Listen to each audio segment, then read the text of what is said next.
Bienvenue à tous, mon nom est Lucie Bourbonnière, je suis l'animatrice du balado Pico-de-Ball et compagnie.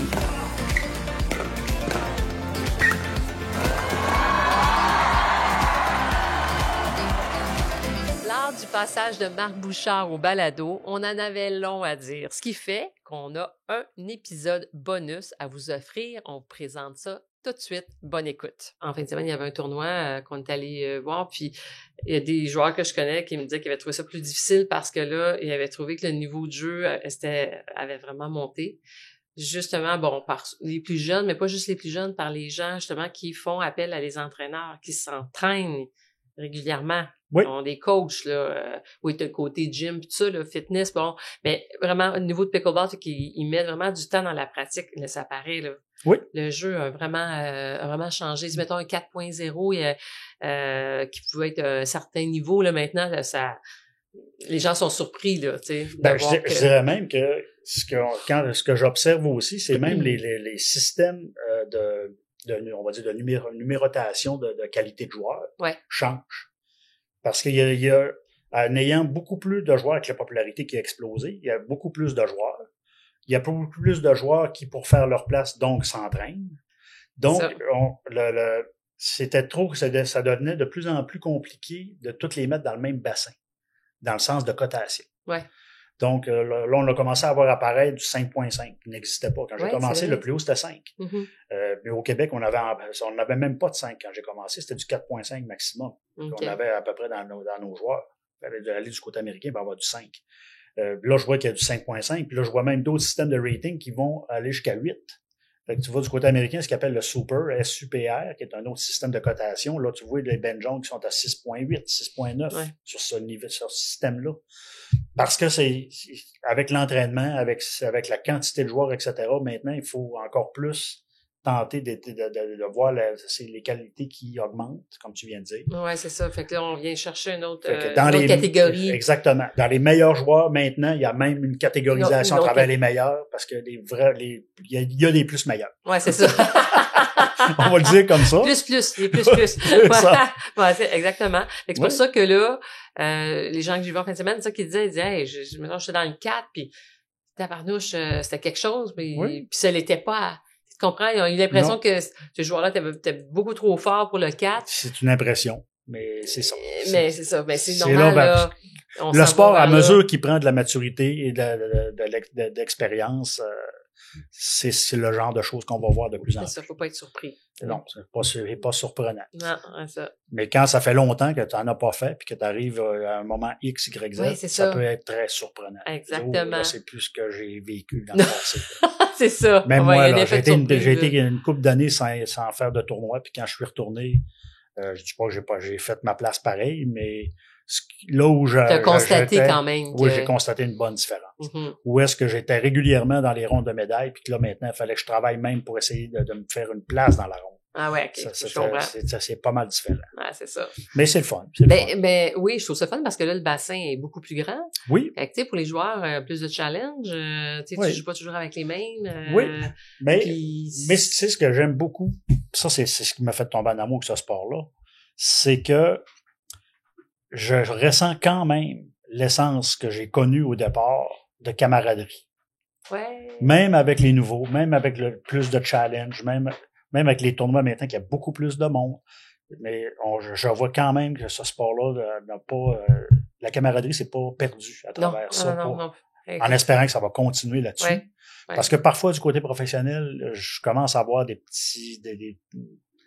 petites situations là, qui sont moins camarades, on va dire. Est-ce que tu parles de l'autre côté? Du US ou tu parles même ici? Non, du côté américain. Du côté ici, là, j'ai jamais été pu voir nécessairement les grosses compétitions. C'est très médiatisé du côté américain, mais du côté canadien, on voit pas beaucoup ça là, en tout moment à la télévision.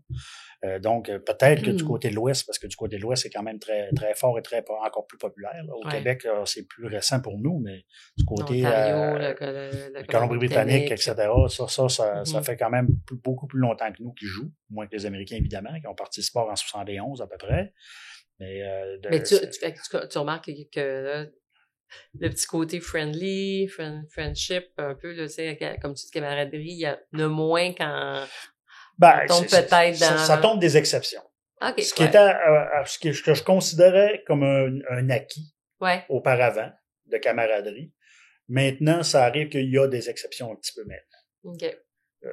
Du côté professionnel, mais c'est très différent de notre côté à nous actuellement, quand on fait nos tournois, etc., lorsque c'est relativement amical. Ah, ben oui, tout à fait. On s'en va pas là pour gagner notre vie. Non, c'est ça. Versus eux qui maintenant on s'en va pas, il n'y a pas de, il n'y a pas de monnaie, il n'y a pas d'argent en jeu. Exactement. Là où il y a de l'argent, il y a des fois des comportements qui viennent avec ça. C'est l'humain.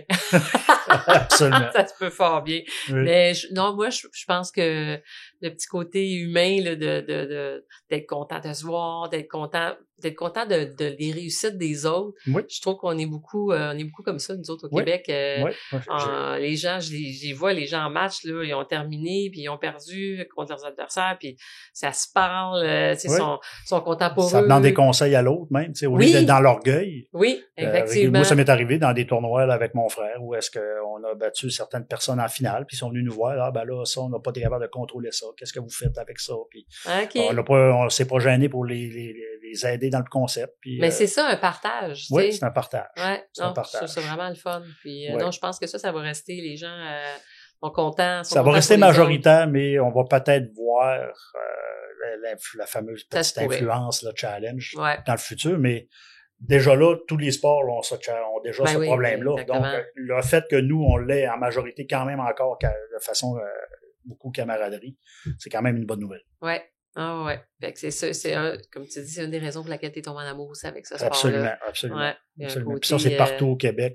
Je me promène régulièrement, encore en août. On s'en va une semaine dans un camping du côté de Magog.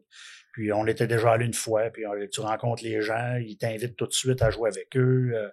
Moi, je les avais proposé d'ailleurs de prendre quelques gens du camping puis les amener, de donner une petite formation d'une quarantaine de minutes. Ils étaient super contents. Fait que là, on a joué par la suite. Ils nous ont invités à leur barbecue après, alors que nous, notre journée était terminée. Non, venez souper avec nous, la bière, le blé d'Inde. Donc, fait. Ah ouais, c'est vraiment le fun. Oui, ça fait partie du concept là, que je trouve de l'ambiance de ce sport-là. C'est agréable que tu partages justement tes savoirs, puis le retour, c'est gratifiant parce que les gens sont contents, puis c'est ça. Je pourrais dire aussi que la raison que je le fais, il y a une petite partie égoïste là-dedans qui dit, si tu t'améliores, je vais avoir plus de fun aussi, mais avoir plus de challenge. Parfait. Ça fait partie du concept aussi. C'est excellent. Gagnant dans les deux sens. Ben ouais, c'est ça. Mais non, mais c'est bien pensé. Non, mais c'est vrai. De toute façon, si on veut que le sport évolue, ça va en prendre des gens qui vont partager leurs connaissances. Ça prend des coachs, ça prend de plus en plus, on envoie des entraîneurs. Oui. Là, il y en avait presque pas. Et toi, t'as commencé. Oui. Qui t'a entraîné? À l'époque, c'était Claude Gauthier. C'était Claude, OK. Oui, c'était le premier dans un camping que j'ai rencontré. D'ailleurs, quand j'ai voulu apprendre le pickleball, j'ai vu qu'il y avait des terrains là. J'ai réservé une fin de semaine. Je suis allé là, puis on jouait pas n'importe comment, parce que en fouillant, j'avais évidemment trouvé les règles, etc. Puis c'est lui qui nous a approchés. Ton côté curieux. Exactement. C'est lui qui nous avait approchés sur le terrain du camping à ce moment-là, puis qu'il nous a amenés à peut-être un autre niveau. Là, de mais parce que t'es venu rapidement devenu entraîneur, là. Je veux dire, ça n'a pas été long, c'est toi qui as partagé la connaissance. Oui. Mais ça, il faut avoir l'esprit pédagogue. Oui. Ça fait partie du concept. C'est pas tous les bons joueurs qui sont capables d'enseigner. Non, mon Dieu Seigneur, non, la pédagogie, j'en sais quelque chose. Donc, tu peux avoir un paquet de connaissances et pas capable de les transmettre. Il faut avoir la patience aussi, il faut avoir, en tout cas, Exactement. un paquet Parce que quand j'ai commencé le pickleball, je me suis ramassé sur les terrains avec les meilleurs au Québec à l'époque. Puis, il était zéro pédagogue. Eux autres, là, c'était suis la parade ou débarque. C'était pas genre je vais t'apprendre, on va prendre notre temps. Non. Fait que lorsque j'étais en pause, crois-moi que je les observais pour voir comment est-ce que ça se passe. Puis c'est de même un peu que j'ai appris avec eux, via eux, en profitant d'eux. C'est parfait. C'est une des façons. Donc, mais c'est pas eux qui enseignaient. Mais c'est parce que je trouve que c'est pas rare que les joueurs de haut niveau ici au Québec entraînent. Oui, maintenant, oui, de plus en plus. De plus en plus. Là, je me demandais, est-ce que, c'est un incontournable parce que, si tu as besoin de monnaie, si tu veux participer à des tournois, tu veux faire un peu de sous. Fait que je me dis, ces gens-là entraînent pour avoir un certain revenu, mais il y en a des excellents joueurs qui en ont rien à cirer, là. Ils veulent pas coacher, là. Ils veulent pas entraîner d'autres joueurs. C'est un choix. C'est un choix, exactement. Puis ça se peut aussi que tu l'aies pas. Avec la maturité du sport, lorsque ça va encore plus progresser, ce qu'on va observer, c'est à peu près ce qui est arrivé dans tous les autres sports aussi, là, avec le temps. C'est que les plus vieux, à mesure qu'ils vont avoir moins de capacité de jouer, vont vouloir plus rester dans le domaine parce que ça les fait triper quand même. Ouais. Ils vont aller plus vers l'enseignement. C'est ce que tu vois dans les autres sports. Les coachs de tennis, c'est souvent des anciens joueurs de tennis qui vont prendre les plus jeunes sous son aile puis qui vont l'amener à un autre niveau. Puis on va dire, il va se perfectionner dans l'enseignement. Puis c'est ça qu'on va commencer à observer par rapport à ça. C'est juste que en ce moment, mettons la différence avec le tennis, c'est que tu peux jouer là, longtemps au pickleball. Oui. Alors là, il y en a beaucoup de joueurs qui, s'ils veulent jouer, ils veulent pas nécessairement. Leur passion de jouer est plus grande que d'enseigner. Oui. Et versus, mettons, comme au tennis, à un moment donné, bon, t'es rendu à un certain âge, mettons, tu peux plus jouer, puis tu te dis, bon, ben, je vais. Mais le pickleball, tu peux jouer des années durant, là, tu comprends? Oui. Il y en a qui disent, non, moi, tout le temps que je consacre, c'est vraiment à jouer, non à entraîner quelqu'un. Oui. Puis c'est correct aussi. Oui. J'aime la façon que tu l'as apporté dans le sens où, oui, on peut jouer plus longtemps, mais moins souvent. Ouais, ça doit réduire, ouais. C'est ça. Sûrement. Ben, moi, je voyais ça autrement, mais je me disais, quand je vais être à la retraite, je vais avoir énormément de temps pour jouer. Mm-hmm. Mais, à un moment donné, peut-être que c'est là que tu penses que c'est le body. C'est ça. C'est le body qui va te dire, non, 6 fois semaine. Non, Lucie, jeudi, tu y vas pas. C'est ça. C'est ça. Ouais, fait que parfois, il y en a qui sont tellement là-dedans que oui, rendu à un certain âge, ils vont continuer à jouer. Mais au lieu de jouer 5-6 fois par semaine, ils vont réduire ça à 2 ou 3 fois, mais ils vont peut-être aller sur place et justement offrir le service d'entraînement ou peu importe, justement parce qu'ils sont vraiment des tripeux du sport lui-même. Ouais. Puis c'est souvent ce que tu vois dans les autres sports, c'est souvent des tripeux qui deviennent les meilleurs entraîneurs, etc. par la suite. Ouais. Donc c'est ça, c'est vers ça qu'on va aller, oui. Mais c'est pour ça aussi que moi je le fais. Je le fais pas pour faire de l'argent quand j'enseigne. Je le fais pour promouvoir le pickleball. Je te dirais qu'à la limite, ce que je charge, c'est plus pour en parenthèse, mes faux frais, le fait que c'est ça, le temps que je mets là, je l'ai pas ailleurs dans mes autres loisirs. Ouais, c'est correct. Mais versus le fait que c'est pas un métier que je développe. C'est pas un deuxième revenu nécessaire. C'est ça. Puis même le développement d'entraîneur, avant que tu puisses dire que je vais devenir un entraîneur pour un athlète professionnel au pickleball, je pense qu'on est plus très loin de ça.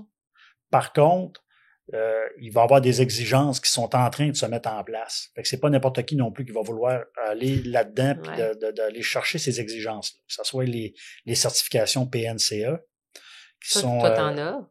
J'ai eu le niveau 1, parce qu'en France, du côté francophone, il y avait seulement que le niveau 1 qui était disponible. Le niveau 2 n'était pas encore traduit. Okay. Maintenant, il l'est. Je suis pas encore allé, mais je vais y aller éventuellement. Mais le but d'aller justement au niveau 2 et au niveau 3, quand tu vas voir la description justement de ces niveaux-là de PNCE, c'est justement aller vers le niveau 3 qui est l'enseignement à un athlète professionnel. Amener là. Fait que c'est pas juste des connaissances. Des connaissances, t'es là, mais tu les amènes pas là, tu t'en vas vers ça pour potentiellement peut-être devenir un entraîneur. Okay. Niveau 1, c'est de l'initiation. Le niveau 2, c'est pour pouvoir enseigner à des gens qui veulent faire un peu de compétition. Okay. Ou être ce qu'ils appellent le pro du club. Là, quand les clubs ont toujours souvent quelqu'un là, qui vont former, qui vont même payer pour aller suivre ce genre de formation-là pour qu'ils puissent enseigner dans le club. Oui, c'est ça. Avec une référence. C'est ça, exactement. Puis le niveau 3 qui, à mon avis, n'est pas encore traduit du côté francophone. Là, s'il est du côté anglophone, là, c'est vraiment de se spécialiser pour être vraiment l'entraîneur dédié en métier à un athlète professionnel. Okay. Ça peut être quelque chose qui m'intéresse dans le futur, on verra bien, mais... Quand tu vas être à la retraite? Ben, ça en vient, ma retraite, ça n'a pas l'air à ça. Mais ça approche! Ça approche plus que... plus je suis encore jeune, là. Ben oui, ça n'a rien à voir. Ça dépend d'où vient notre métier, oui. Tu sais. Mais je me suis fait approcher déjà. Quelqu'un qui dit, moi, mon fils, il commence... est-ce que tu pourrais l'entraîner? Déjà là, c'est un entraînement privé, là. C'est ça, oui. Okay. Ouais, c'est le genre d'entraînement privé qu'on va demander. Est-ce que ça va se concrétiser? On verra bien, là, mais c'est quelque chose qu'on voyait pas quand même pas auparavant. Non. Étant donné que la moyenne d'âge était plus haute, Ouais. ce concept-là n'était pas nécessairement là. Non, Maintenant que là, les jeunes, quand on commence à en avoir dans nos clubs, Ouais. régulièrement, là, du 16, 17, 18 ans, Ouais. là, moi, vraiment, puis là, tu le vois au hockey, comment est-ce que les parents poussent pour que le jeune se développe, pour qu'il puisse un jour être le professionnel de la famille. Puis là, tu vois ça. On commence là, à le ressentir. Ah, OK. À le ressentir, Que surtout les du côté parents- des jeunes, que là, certains parents, là, ben là, mon jeune, il a du talent. Ah, OK, ben, tu Ouais, pourrais- c'est ça. on peut-tu le prendre, puis potentiellement, il pourrait ils ont faire sa envie place de à la le voir, Catherine Parenteau. ou- Ouais. Ben, c'est ça qui est le fun quand même, parce qu'il y en Oui. a qui ont des belles aspirations. Là, fait que, Oui, j'en ai connu d'ailleurs des jeunes qui avaient des belles aspirations, puis malheureusement n'ont peut-être pas assez persévéré, mais le sport n'était pas assez encore, n'était pas rendu là. Ouais. Pour Et là, les supporter ça. statistiques changent, là, c'est fou, là. Moi, je me sens quasiment mal au début. Mes premiers balados, je disais que, bon, c'est du 50 ans et plus. Ben, là, aux États-Unis, j'ai appris que la moyenne d'âge est en bas du 50 ans des OK. joueurs de pickleball Oui, aux États-Unis. oui. Là, ici, je sais pas où ce qu'on est rendu, là. Mais On ça- les suit de pas très ça loin. Ils ont approche. une grosse influence. C'est ça. Fait Parce que- qu'on a beaucoup de joueurs canadiens ou québécois qui vont jouer là. Ouais, qui traverse, ouais. Qui traversent. Moi, je suis allé faire assez régulièrement des tournois à Plattsburgh et j'en vois régulièrement, là, même dans notre club du côté de Saint-Jean, qui Traverse. je vais au US Open à tel endroit, d'autres qui Ouais. sont allés dans une compétition à Pittsburgh. C'est ça. On traverse la frontière, donc on a cette influence-là qui vient. Là, Exact. t'as pas trop de choix. Mais c'est ça, parce que là, je me disais, là, les statistiques vont changer, là. Oui. Ce n'est pas vrai que c'est juste du 60-70. Exact, Non, c'est exact. vraiment, ça s'est Dans rajeuni. notre club, on l'a vécu, on Ben le voit. oui, exactement. Notre club, des gens en bas de 20 ans, on n'en avait pas. Non, Quand du j'ai tout, du commencé, là, 8 ans. tout. Exactement. Donc, le club, puis maintenant, là, sans être majoritaire, je dirais que peut-être maintenant le tiers de notre club peut En être bas de 30 potentiellement ans? en bas de 30, 35 ans peut-être en OK. descendant. OK. C'est Ouais, fait que c'est ça. c'est rapide. Là. Moi, je trouve que c'est rapide. Ça va à vitesse éclair. Oui. C'est Surtout que incroyable, là, là. du côté des écoles, ils en font aussi. Ben de oui, plus en c'est plus. ça, Fait que exactement. ça donne le goût. Ouais. Puis ça les suit, étant donné que le pickleball est Ils beaucoup dans les apprennent à campings, les choses-là. Les Mm. jeunes suivent la famille, ils vont en vacances. Là, il y a du pickleball. Ah oui, je l'ai Exactement. appris à l'école. Ouais. Je joue. Ah, je suis bon. Ah, j'aime ça encore plus. Moi, quand je parle aux jeunes, la majorité qui me disent qu'ils ont déjà joué, en fait, pas qu'ils ont déjà joué, mais qui ont déjà entendu parler du pickleball, c'est à cause de leurs grands-parents. Oui. Fait que ça, c'est le fun. Il y en a qui disent, oui, je sais c'est quoi, mon grand-père joue. Puis là, c'est rendu, ah oui, mais mes parents viennent de s'inscrire. Fait que là, c'est ça. Comme tu dis, on le voit de plus en plus, là. Oui. C'est Ben, vraiment beau. on a nos plus vieux aussi maintenant qui hésitent beaucoup moins d'ailleurs à amener les plus jeunes. Comme tu viens de dire. Un grand-parent qui amène son jeune. Ouais, Son mais faut pas petit-fils, t'oublier petite-fille. qu'au début, là, on les empêchait de venir. Te rappelles-tu? Je sais pas si toi, t'as vécu Ben, ça nous- à Châteauguay, peut-être pas, là, parce qu'on a-tu joué à Châteauguay? Non. En tout cas, j'avais vu ça à Châteauguay, moi, un parent qui voulait amener son jeune, mais parce qu'il était mineur et Ben, on nous, n'avait pas le on droit a de cette jouer. règle-là. On a cette règle-là du côté du Haut-Richelieu, qui a Ouais. ses 16 ans et plus. Ouais, ben c'est ça. Mais même ça, 16, 17 ans, les jeunes n'étaient pas bienvenus, là. On donnait plus priorité C'est ça. à... Ben, nous, on fait pas de disparité par rapport à s'il y a 16 ou 17 ans, tant que tu respectes le fait que tu peux être membre à partir de cet âge-là. OK, fait que l'âge pour être membre, c'est 16 ans. 16 ans. OK, actuellement. parfait. Là, par contre, c'est nouveau de cette année. Oui, avec les il va- nouveaux terrains, il y a un volet junior. Junior. Puis on commence déjà à prendre les inscriptions Ça, là, par rapport à ça. c'est vraiment super. Mais, je suis vraiment contente. ça fait des années qu'on nous le demande. Ouais. Mais à chaque fois, moi, ma réponse était, le sport n'est pas rendu là. Le développement des clubs dans les villes n'était pas rendu là. Tu ne peux pas supporter ce volet-là si tu n'as même pas suffisamment de terrain déjà pour ta base. Ça fait bien du sens.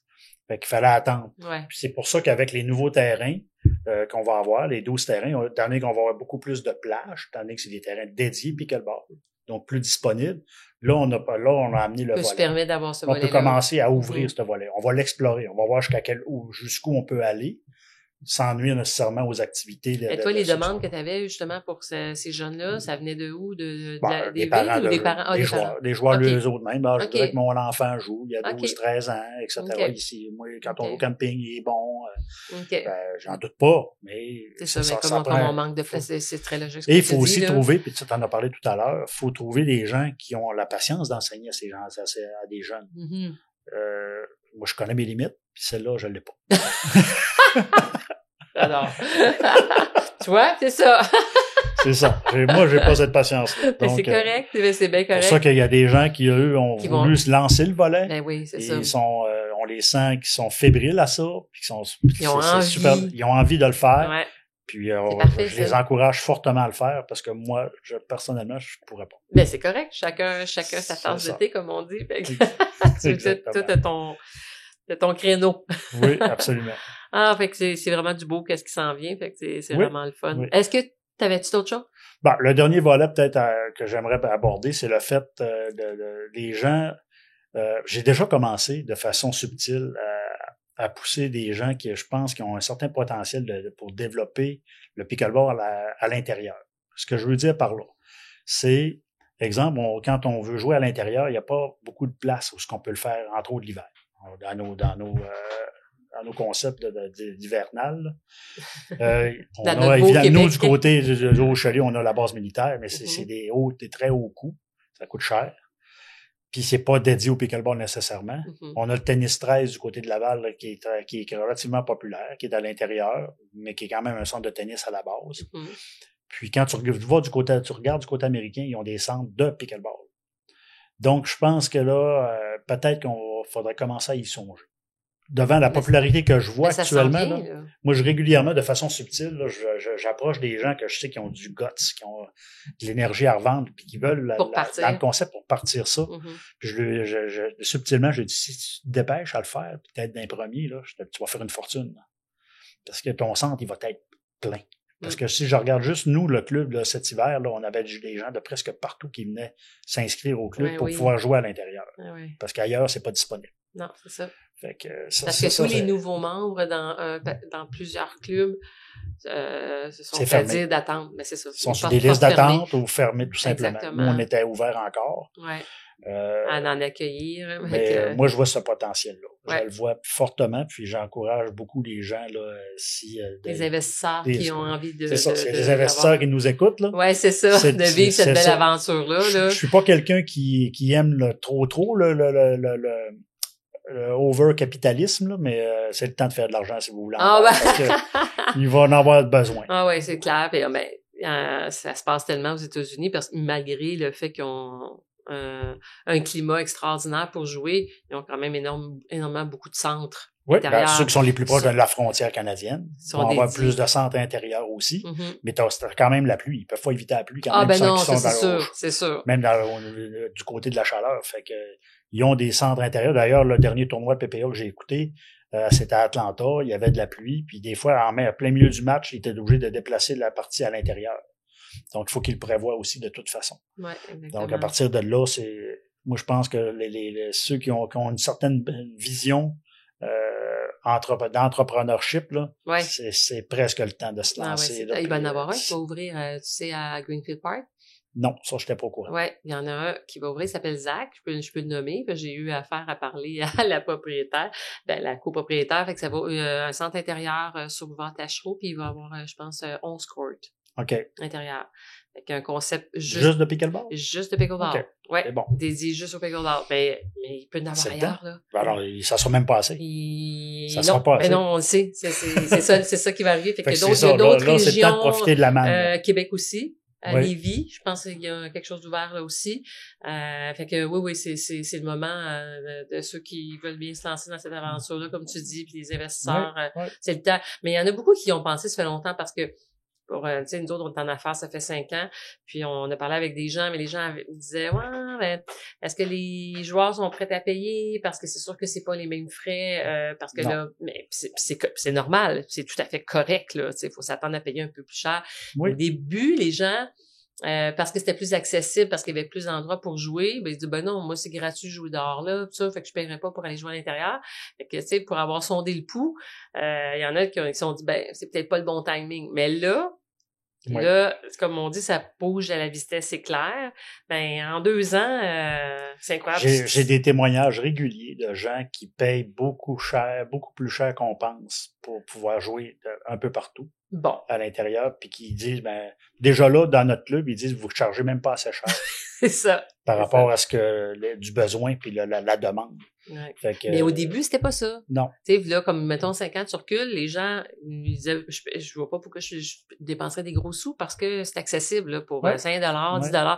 Mais là, parce qu'il manque beaucoup de place, puis parce que les gens veulent de plus en plus jouer, ils veulent jouer peu importe la température, OK? Que ce soit qu'il fait 30 degrés ou qu'il y ait une grosse tornade, mais au moins, il y a un emplacement pour jouer à l'intérieur. Fait que là, oui, le timing est vraiment bon, là, pour... Oui, parce que moi, là, régulièrement, les gens, dans les dernières années, disaient, ah, ben là, jouer à la base, militaire, c'est un peu cher. Puis pourtant, je vois régulièrement maintenant des gens qui y vont, en dehors même des sessions de notre organisation, pour d'eux-mêmes, donc ils payent. Ouais. Donc, ils sont prêts à le faire. Puis, ouais, ça exactement. vient d'un peu partout. J'ai vu des gens de Chambly, des gens de Longueuil, j'ai vu toutes sortes de gens qui sont venus à la base de Saint-Jean pour jouer. Ouais. Ça ne dérange pas de faire la route, puis ça ne dérange pas de payer parce que c'est pas donné. Ben, c'est ça. La base militaire, eux, c'est pas un centre de non, c'est ça. Communautaire. Là, Ils font pas du bénévolat. Non, vraiment pas. On a fait le tour? Oui. C'est vraiment, même plus que le tour. Un peu. On pourrait faire on aurait parlé des heures et des heures. Écoute, tu pourrais revenir. On parlera d'autres choses, là, ça. Il y en a long à raconter. Fait que moi, je veux juste terminer en disant que si vous avez aimé l'épisode, partagez. C'est de la belle information que tout le monde peut écouter. Puis, on est sur toutes les plateformes audio et aussi sur la chaîne YouTube du Balado, Pickleball et compagnie. Merci, Marc. Bienvenue. À bientôt. Oui. Et à bientôt. Bye.